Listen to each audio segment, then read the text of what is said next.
నమస్కారం. పీవీబీ న్యూస్కి స్వాగతం. హెడ్లైన్ చూద్దాం.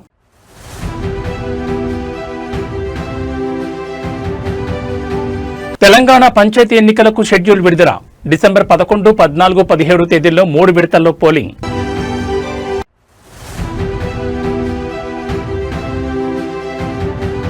అమరావతిలో విద్యార్థుల మాక్ అసెంబ్లీ ప్రారంభించిన సీఎం చంద్రబాబు, మంత్రి లోకేష్.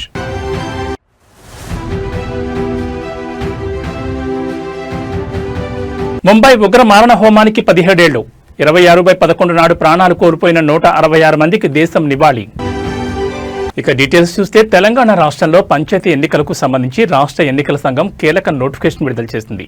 ఈ మేరకు రాష్ట్రంలోని గ్రామ పంచాయతీలకు ఎన్నికల నగారా మోగింది. ఎన్నికల సంఘం కమిషనర్ వెల్లడించిన వివరాల ప్రకారం ఈ ఎన్నికలు మొత్తం 3 విడతల్లో జరగనున్నాయి. తొలి విడత డిసెంబర్ 11వ తేదీ, రెండో విడత డిసెంబర్ 14వ తేదీ, మూడో విడత డిసెంబర్ 17వ తేదీన పోలింగ్ నిర్వహించనున్నారు. నామినేషన్ల దాఖలు ప్రక్రియ తేదీలు కూడా ఖరారయ్యాయి. మొదటి విడత నామినేషన్లు నవంబర్ 27వ తేదీ నుంచి మొదలవుతాయి. రెండో విడత నామినేషన్లు నవంబర్ 30వ తేదీ నుండి, మూడో విడత నామినేషన్లు డిసెంబర్ 3వ తేదీ నుంచి ప్రారంభమవుతాయి. అన్ని జిల్లాల్లోని పంచాయతీల్లో కలిపి మొత్తం 17.087% బీసీ రిజర్వేషన్లు ఉన్నట్లుగా రాష్ట్ర ఎన్నికల సంఘం నివేదికలో స్పష్టం చేసింది.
దేశ రాజధాని ఢిల్లీలోని రెడ్ ఫోర్ట్ సమీపంలో నవంబర్ 10న జరిగిన ఘోర కారు బాంబు పేలుడు కేసులో జాతీయ దర్యాప్తు సంస్థ ఎన్ఐఏ దర్యాప్తును వేగవంతం చేసింది.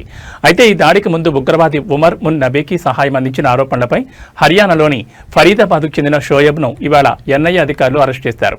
ఫరీదాబాద్ జిల్లాలోని ధౌజ్ గ్రామానికి చెందిన షోయబ్ ఈ కేసులో A7గా ఉన్నాడు. అటాక్ ముందు కొద్ది రోజులు ఉగ్రవాది ఉమర్ ఉన్ నబీని తన ఇంట్లోనే దాచినట్లు గుర్తించారు. అతనికి ట్రాన్స్పోర్ట్, ఇతర లాజిస్టిక్స్ సహాయం అందిస్తూ ఉమర్ పోలీసుల కంటపడకుండా ఉండేలా షోయబ్ సహకరించినట్టు తెలుస్తోంది. కాగా పేలుళ్లో మృతి చెందిన కారు డ్రైవర్ జమ్మూ కాశ్మీర్లోని పుల్వామా జిల్లా సంబూరా గ్రామానికి చెందిన డాక్టర్ ఉమర్ ఉన్ నబీ అని ఫోరెన్సిక్ పరీక్షల ద్వారా గుర్తించిన విషయం తెలిసిందే. అతడు హర్యానాలోని అల్ ఫలా యూనివర్సిటీలో జనరల్ మెడిసిన్ అసిస్టెంట్ ప్రొఫెసర్గా పనిచేస్తూ 2024 మార్చి నుంచి ఢిల్లీలో ఉంటున్నాడు. తల్లి DNA నమూనా ద్వారా అతని గుర్తింపును కూడా ధృవీకరించారు.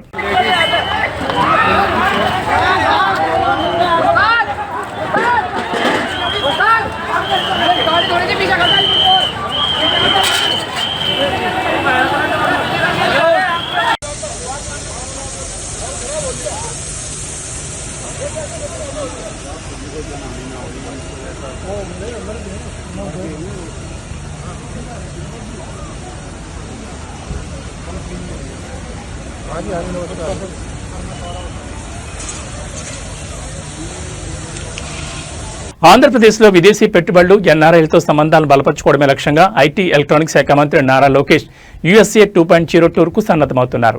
డిసెంబర్ 6న మంత్రి లోకేష్ శంషాబాద్ ఇంటర్నేషనల్ ఎయిర్పోర్ట్ నుంచి డల్లాస్కు చేరుకుంటారు. అక్కడ ఎన్ఆర్ఐలతో ప్రాథమిక భేటీలు నిర్వహిస్తారు. డిసెంబర్ 7న టెక్సాస్లోని గార్లాండ్ నగరంలో భారీ బహిరంగ సభ నిర్వహించనున్నారు.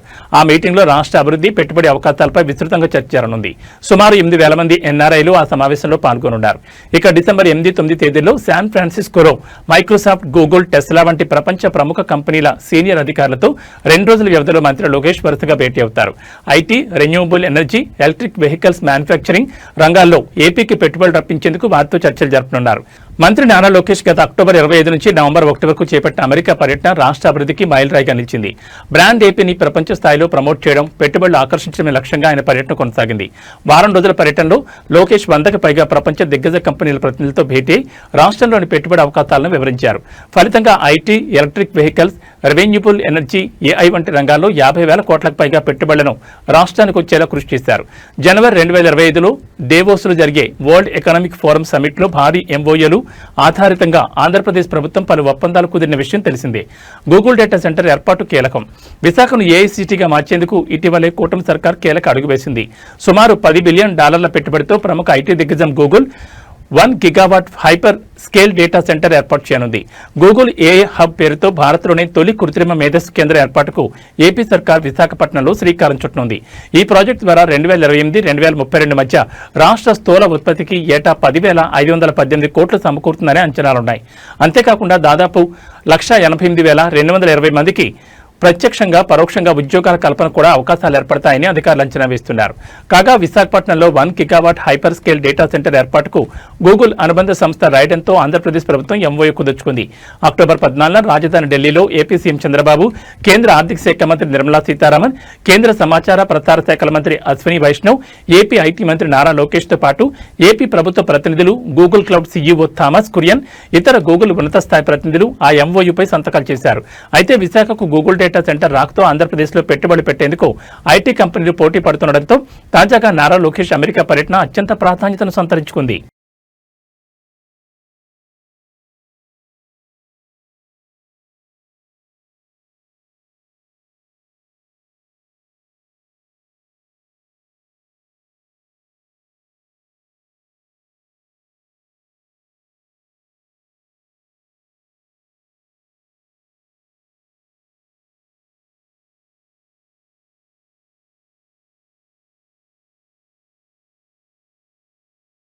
అమరావతిలో విద్యార్థుల కోసం పాఠశాల విద్యాశాఖ ఆధ్వర్యంలో నిర్వహిస్తున్న మాక్ అసెంబ్లీ ప్రారంభమైంది. పరీక్షల నిర్వహణ ద్వారా మాక్ అసెంబ్లీకి విద్యార్థులను ఇటీవల ఎంపిక చేశారు. రాజ్యాంగ దినోత్సవాన్ని పురస్కరించుకుని ఏపీ అసెంబ్లీ ప్రాంగణంలో మాక్ అసెంబ్లీని ఈరోజు నిర్వహిస్తున్నారు. సీఎం చంద్రబాబు నాయుడు, మంత్రి నారా లోకేష్ తో పాటు ఇతర మంత్రులు మాక్ అసెంబ్లీని దగ్గర చూస్తున్నారు. ఉదయం 9:30 గంటల సమయంలో ప్రారంభమైన మాక్ అసెంబ్లీలో కోడూరు ఎమ్మెల్యేగా ప్రాతినిధ్యం వహిస్తున్న లోకేశ్వరరెడ్డి స్వాతిని అసెంబ్లీ స్పీకర్ గా ప్రతిపాదిస్తున్నట్లు ప్రకటించడం ఆకట్టుకుంది. Tadepalli MLA P ఆంజనేయుల్ Kumar అభ్యర్థిత్వాన్ని బలపరిచారు. అలా స్వామి స్పీకర్ గా ఏకగ్రీవంగా ఎన్నికైనట్లు ప్రకటించారు. అధికార పక్ష, ప్రతిపక్ష నేతలు కలిసి స్పీకర్ ను సభావేదిక వద్దకు ఆహ్వానించడం అందరినీ అబ్బురపరిచింది. ఈ మాక్ అసెంబ్లీలో సీఎంగా మన్యం జిల్లాకు చెందిన ఎం లీలా గౌతమ్, ప్రతిపక్ష నేతగా అదే జిల్లాకు చెందిన సౌమ్య, డిప్యూటీ సీఎంగా విశాఖపట్నం జిల్లాకు చెందిన కోడి యోగి, విద్యాశాఖ మంత్రిగా తిరుపతి జిల్లాకు చెందిన చిన్మయి, స్పీకర్ గా కాకినాడ జిల్లాకు చెందిన స్వాతి వ్యవహరిస్తున్నారు. పలు బిల్లులను ప్రవేశపెట్టి వాటిపై కాసేపు చర్చించనున్నారు. సామాజిక మాధ్యమాల నియంత్రణ బిల్లు, విద్యార్థి పర్యావరణ పరిరక్షణ బిల్లు వంటి వాటిపై మంత్రులుగా వ్యవహరిస్తున్న విద్యార్థులు చర్చించి తీర్మానాలు చేయనున్నారు. మాక్ అసెంబ్లీని రాష్ట్ర వ్యాప్తంగా ఉన్న 45,000 పాఠశాలలో ప్రత్యక్ష ప్రసారం చేస్తున్నారు.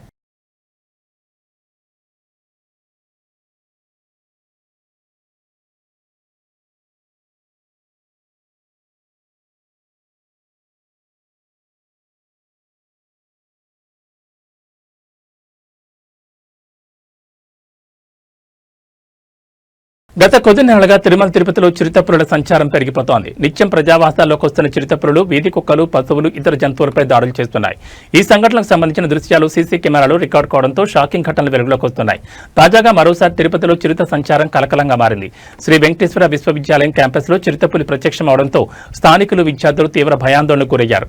క్యాంపస్లోని ఎంప్లాయీస్ క్వార్టర్స్ సమీపంలో ఉన్న నాటుకోళ్ల షెడ్డుపై రాత్రి సమయంలో చిరుత దాడి చేసింది. ఈ ఘటనకు సంబంధించిన దృశ్యాలు సమీపంలోని సీసీటీవీ కెమెరాలో స్పష్టంగా రికార్డ్ అయ్యాయి. దీంతో క్యాంపస్ పరిసర ప్రాంతాల్లో ప్రజల్లో తీవ్ర ఉద్రిక్తత నెలకొంది. చిరుత సంచారం దృష్టిలో ఉంచుకుని అధికారులు తక్షణమే అప్రమత్తమయ్యారు. ఎలాంటి అవాంఛనీయ సంఘటనలు జరగకుండా జాగ్రత్తలు తీసుకుంటున్నారు. ఈ మేరకు రాత్రి 7 గంటల నుంచి ఉదయం 7 గంటల వరకు క్యాంపస్ రోడ్లపై ప్రయాణాలను తాత్కాలికంగా నిషేధించారు.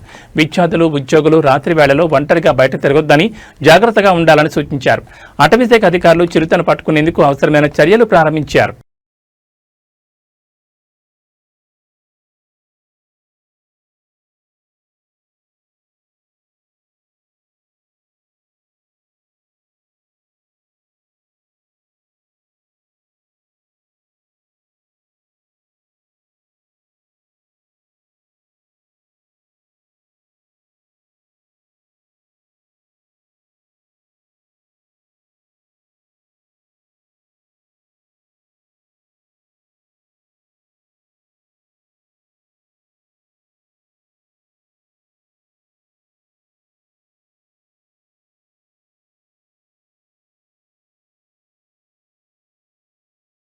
రాష్ట్రంలో మద్యం దుకాణాలను పెంచడం పట్ల తెలంగాణ హైకోర్టు సంచలన వ్యాఖ్యలు చేసింది. నాగారం మున్సిపాలిటీ పరిధిలోని శ్రీ సత్యనారాయణ కాలనీలో నివాసాల మధ్య మద్యం దుకాణాన్ని ఏర్పాటు చేయడం పట్ల అక్కడి స్థానికులు తీవ్ర అభ్యంతరం వ్యక్తం చేస్తూ ఇటీవలే హైకోర్టులో పిటిషన్ దాఖలు చేశారు. ఈ క్రమంలోనే వారి పిటిషన్పై విచారణ చేపట్టిన జస్టిస్ విజయసేన్ రెడ్డి ధర్మాసనం ఆసక్తికర వ్యాఖ్యలు చేసింది. ఇలా ఇష్టానుసారంగా మద్యం దుకాణాలను పెంచుకుంటూ పోతే తెలంగాణ రాష్ట్రానికి కొత్త పేరు పెట్టాల్సి వస్తుందని కామెంట్ చేసింది. మద్యం దుకాణాల నియంత్రణపై తమకు పూర్తి అధికారాలు లేనప్పటికీ విధానపరమైన నిర్ణయం తీసుకునే వరకు ఆదేశాలు జారీ చేస్తామని హైకోర్టు పేర్కొంది. ఇప్పటికే కనీసం రహదారిపైకి మద్యం దుకాణాలు కనిపించకుండా ఏర్పాటు చేయాలని ఆదేశాలున్నా పట్టించుకోరాని ఫైర్ అయింది. ఇక నాగారం మున్సిపాలిటీలో నివాసాల మధ్య మద్యం దుకాణం ఏర్పాటు చేయడంపై వివరణ ఇవ్వాలని మున్సిపల్ ఎక్సైజ్ అధికారులు, షాప్ యజమానులకు తెలంగాణ హైకోర్టు ధర్మాసనం నోటీసులు జారీ చేసింది.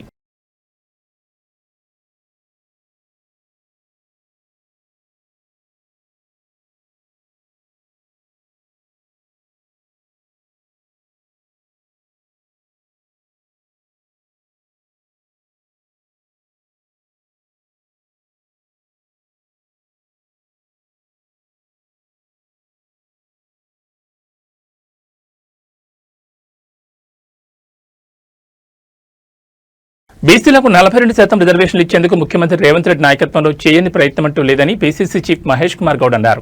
బీసీ రిజర్వేషన్ల విషయంలో చిత్తశుద్ధితో ఉన్నామని, అయితే హైకోర్టు ఆదేశాల మేరకే రాష్ట్రంలో పంచాయతీ ఎన్నికల నిర్వహణ జరుగుతుందని అన్నారు. బీసీ రిజర్వేషన్ల కోసం ప్రభుత్వం 2 బిల్లులు ఆమోదిస్తే వాటిని గవర్నర్ ఆమోదించలేదని, దాంతో ఆర్డినెన్స్ తెస్తే దాన్ని కూడా గవర్నర్ పెండింగ్ లో ఉంచారని చెప్పారు. రిజర్వేషన్ల విషయంలో మా ప్రయత్నానికి కేంద్రంలోని బీజేపీ ప్రభుత్వం మోకాలుడుతోందని విమర్శించారు. ఇవాళ ఆయన మాట్లాడుతూ 42% రిజర్వేషన్లు అటకెక్కినట్లు బీసీ సంఘాలు భావిస్తున్నాయి. కానీ అలాంటి అపోహలకు అవకాశం లేదన్నారు. 90% సర్పంచులు కాంగ్రెస్ కు చెందిన వ్యక్తులు ఎన్నికవుతారని ధీమా వ్యక్తం చేశారు. బీసీలకు 42% రిజర్వేషన్లు ఇచ్చేందుకే కులగణన చేశామన్నారు. దీని ద్వారా బీసీ జనాభా 56.7% అని తేల్చామన్నారు.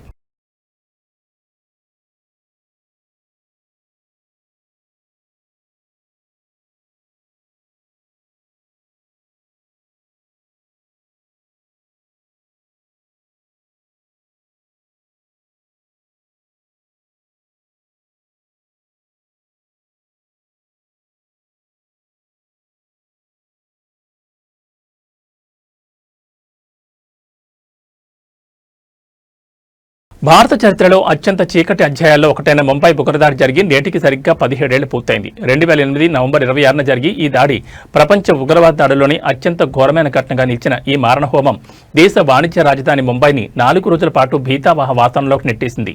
ఈ దాడుల్లో అమాయక ప్రజలు, భద్రతా సిబ్బంది సహా 166 మంది ప్రాణాలు కోల్పోగా 300 మందికి పైగా గాయపడ్డారు. ఈ రోజున ఆ దాడిలో అసువులు బాసిన వీరులకు, సాధారణ పౌరులకు యావత్ దేశం నివాళులర్పిస్తోంది.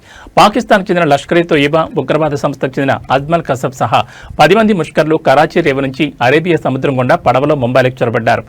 వీరు అత్యంత వ్యూహాత్మకంగా నగరంలోని ముఖ్యమైన కేంద్రాలైన Taj Mahal palace hotel, Oberoi trident, Chhatrapati Shivaji Maharaj terminal, Leopold cafe వంటి ప్రాంతాల్లో ఏకకాలంలో దాడులు చేశారు.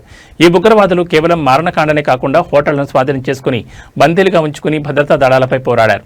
భద్రతా దళాల వీరోచిత పోరాటం ఫలితంగా కసబ్ను సజీవంగా పట్టుకోవడం జరిగింది. ఇది పాకిస్తాన్ ఉగ్రవాద పాత్రకు తిరుగులేని సాక్ష్యంగా నిలిచింది. 17 ఏళ్లు గడిచినా ఈ ఉగ్ర అరాచకాన్ని బాధితుల కుటుంబాలు, ప్రాణాలు కోల్పోయిన వారి ఆత్మీయులు ఏనాటికి మర్చిపోలేకపోతున్నారు. ఈ దాడి దేశ భద్రతా వ్యవస్థకు ఒక గుణపాఠం నేర్పింది. సముద్ర సరిహద్దుల భద్రతను బలోపేతం చేయాల్సిన ఆవశ్యకతను, అలాగే ఉగ్రవాద నిరోధక దళాల తక్షణ ప్రతిస్పందన సామర్థ్యాన్ని పెంచాల్సిన ప్రాధాన్యతను 26/11 ఘటన స్పష్టం చేసింది. ఈ విషాదకరమైన వార్షికోత్సవం సందర్భంగా దేశం ఉగ్రవాదానికి వ్యతిరేకంగా పోరాడాలనే సంకల్పాన్ని మరోసారి బలంగా చాటుతోంది.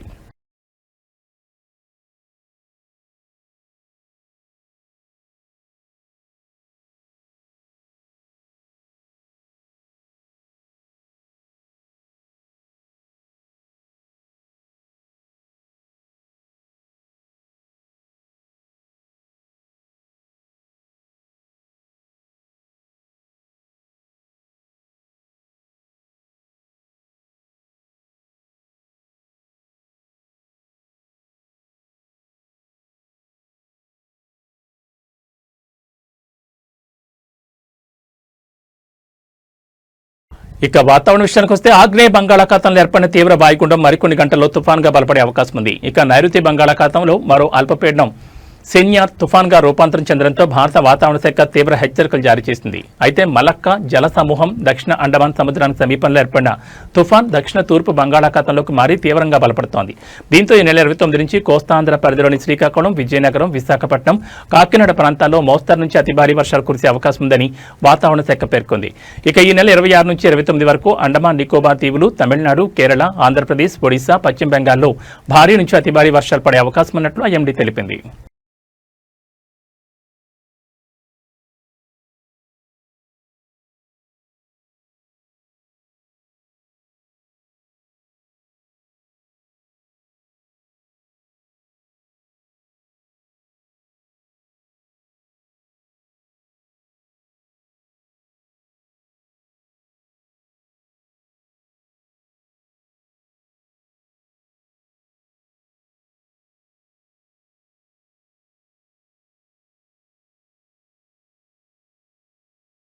తెలంగాణ రాష్ట్ర రాజధాని హైదరాబాద్ దేశంలోనే అతిపెద్ద నగరంగా అవతరించనుంది. రాష్ట్ర మంత్రివర్గం తీసుకున్న చారిత్రక నిర్ణయం గ్రేటర్ హైదరాబాద్ మున్సిపల్ కార్పొరేషన్ పరిధిని భారీగా విస్తరించేందుకు మార్గం సుగమైంది.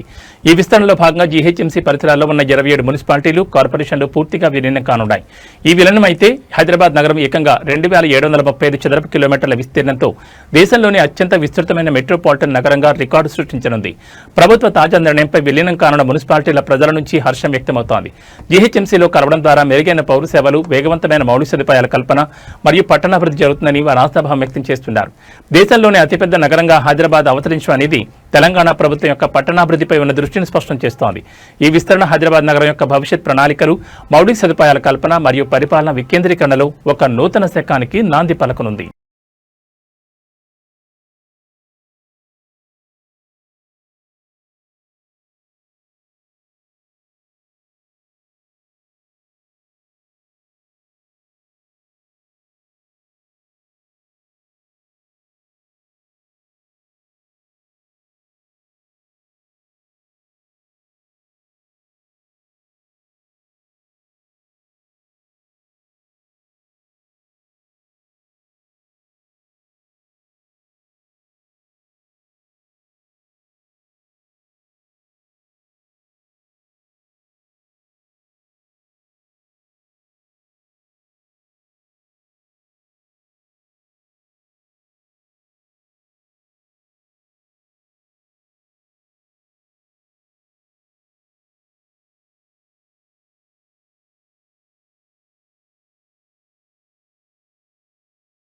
ఇవి బులెటిన్ విశేషాలు. మరో బులెటిన్లో మళ్ళీ కలుసుకుందాం. నమస్కారం.